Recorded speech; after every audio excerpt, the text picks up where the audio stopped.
镜周刊报道，一般人想到曾国成的第一印象都是小气，连我要来当他经纪人的时候，家人还紧张问说，他不是很小气吗？生怕我被他苛刻。但我真的要为成哥平反，他一点都不小气。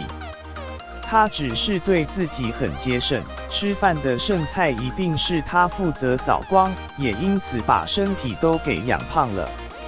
成哥交友广阔，演艺资历又深，过年光是包给他主持的4个节目工作人员红包就撒了20几万元，还不包括剧场、增拌面公司和他出席的尾牙场等等。每年过年还会订3000组层拌面礼盒，只要碰到人就送。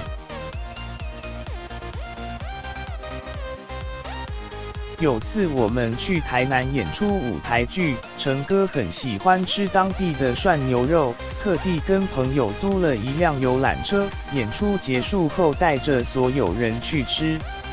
其实他不小气，只是不浪费。有次我们2个人去吃拉面，我喝不完汤，他就说这么好的东西不要浪费，硬逼我喝光。常常聚餐吃剩的，他也一定会打包给同事或自己带回家。平常老婆吃不下的也都是他负责捡菜尾。